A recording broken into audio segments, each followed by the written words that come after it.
Now I'm reading from Dr. Edward Edinger's The Aion Lectures, exploring the self in C.G. Jung's Aion.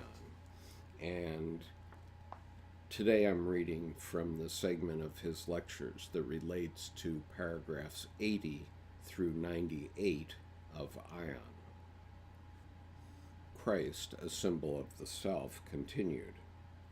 A major theme of Jung's chapter on Christ as a symbol of the self, and of his overall thought as well, is the Privatio Boni.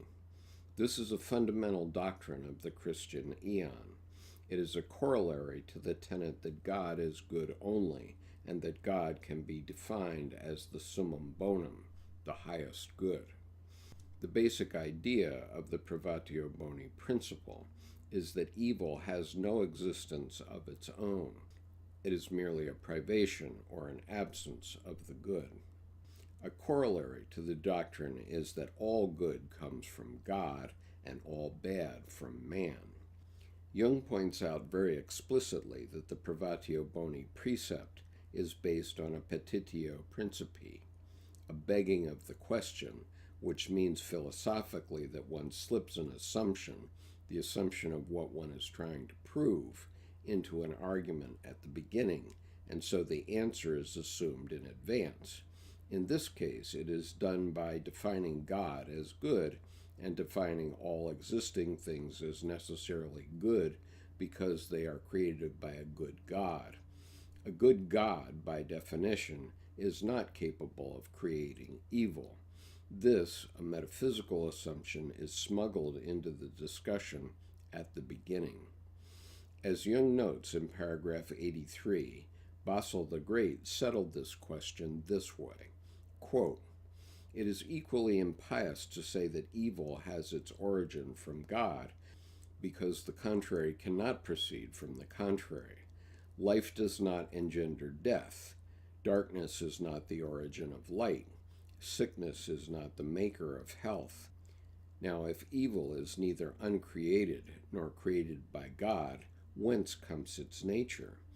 That evil exists no one living in the world will deny. What shall we say then? That evil is not a living and animated entity, but a condition of the soul opposed to virtue, proceeding from light-minded persons on account of their falling away from good. Each of us should acknowledge that he is the first author of the wickedness in him," unquote. The operative word in this passage is light-minded. What this means literally is easy-souled, loose, careless.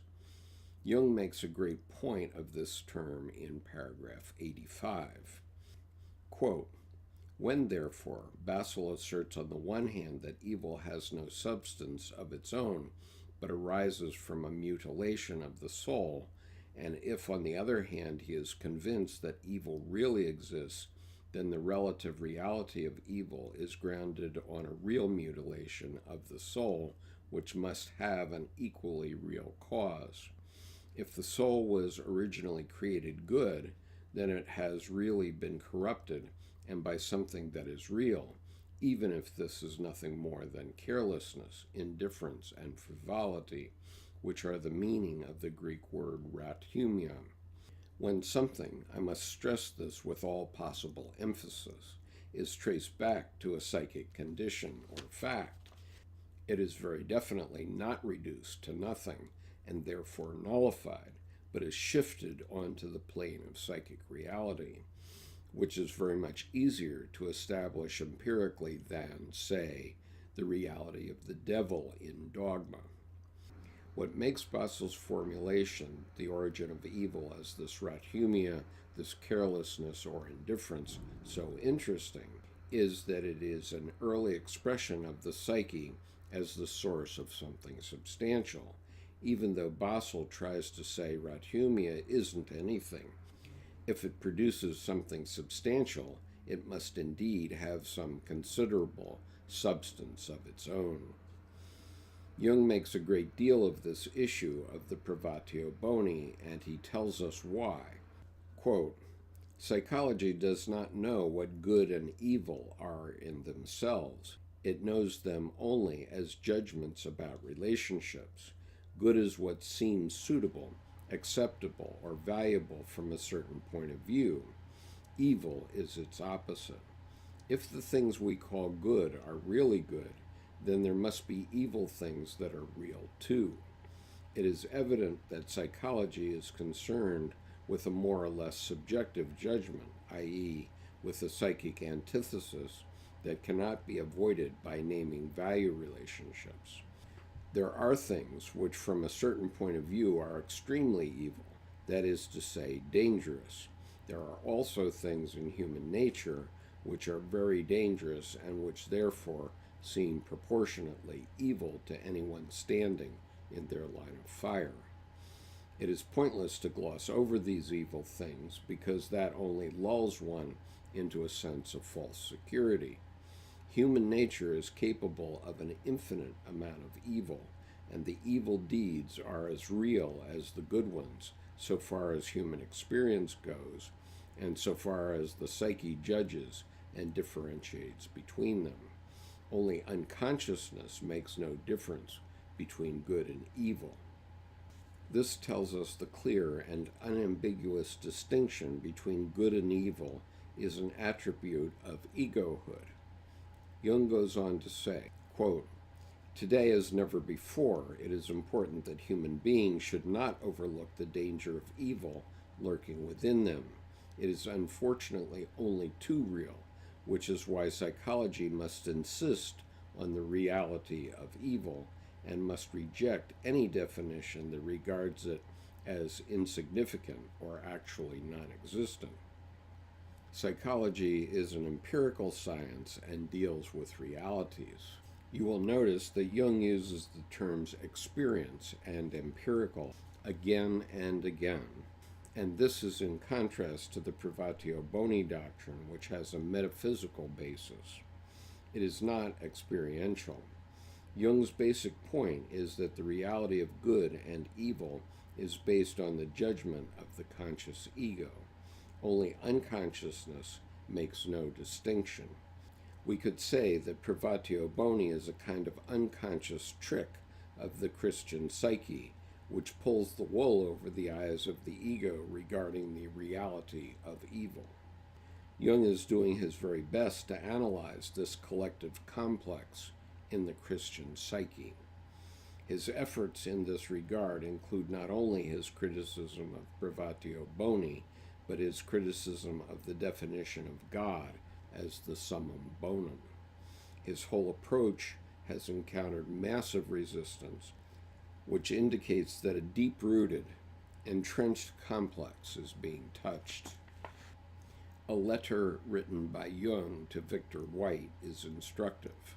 Father White had read something of what Jung had written about the Privatio Boni and the Summum Bonum, and in a published paper had criticized Jung for his misunderstandings of the doctrine of Privatio Boni and for his quasi-Manichaean dualism, and had commented on Jung's somewhat confused and confusing pages, another infelicitous excursion of a great scientist outside his orbit. Jung responded to this criticism in a way that illuminates his thinking on the whole theme of Privatio Boni. Quote, "You have kept me busy for a while with your correctio fatorum, correction of fools, in Dominican studies. It has forced me to go back as far as Basileus Magnus.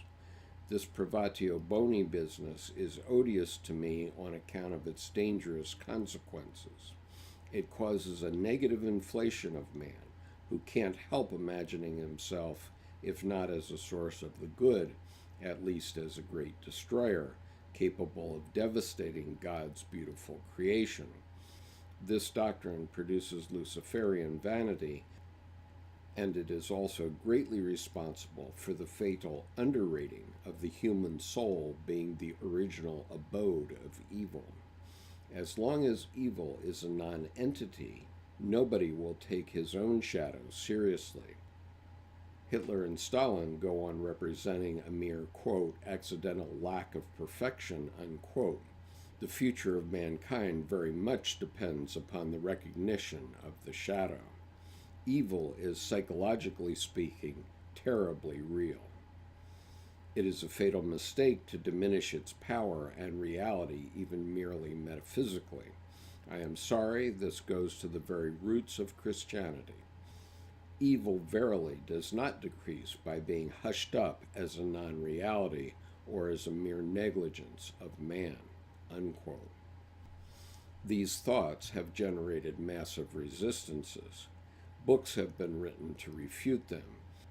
It is a basic Jungian principle to honor resistance and not to ride roughshod over it whenever we meet a resistance, particularly a severe resistance to an interpretation. We must ask the reasons for it. What does this resistance mean? Jung raised that question in paragraph 98. Quote, "My criticism of the Privatio Boni holds only so far as psychological experience goes. From the scientific point of view, the Privatio Boni, as must be apparent to everyone, is founded on a petitio principii, where what invariably comes out at the end is what you put in at the beginning. Arguments of this kind have no power of conviction, but the fact that such arguments are not only used, but are undoubtedly believed is something that cannot be disposed of so easily. It proves that there is a tendency, existing right from the start, to give priority to good, and to do so with all the means in our power, whether suitable or unsuitable.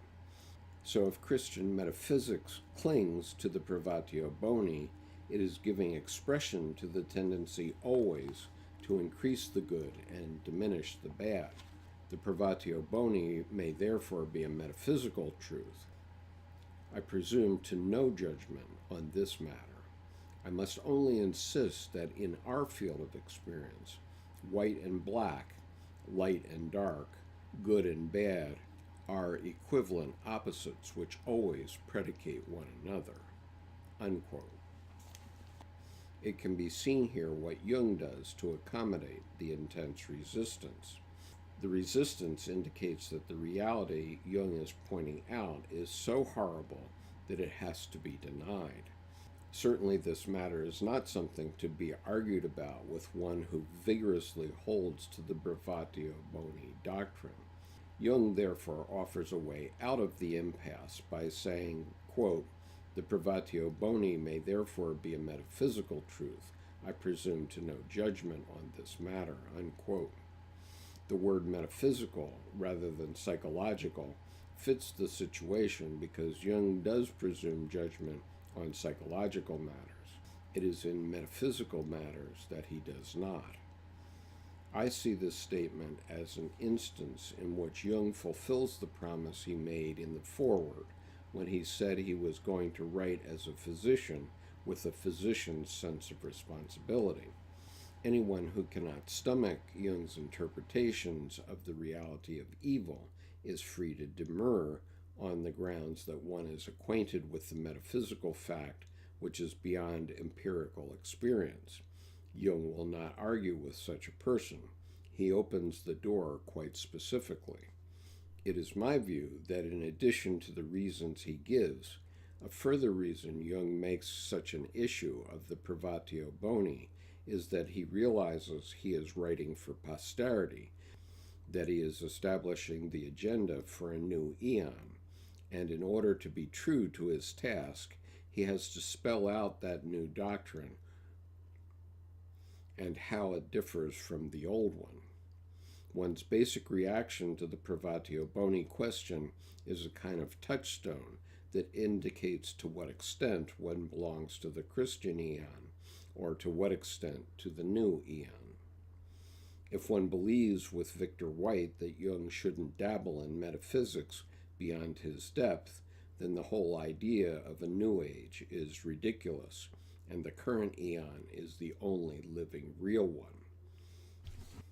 I would not offer any argument to that at all because I can perceive a similar divided reaction within myself. The Jungian standpoint meets my complete intellectual agreement. It is flawless as far as its logic is concerned, but emotionally it is a horror, and I don't like it at all. If I can find some way to say that I think Jung is a little too hard, that the universe really is stacked ultimately in favor of the good, I am going to do that. We are in a transition between the two eons, and each person has to ask what fits his or her own individual experience.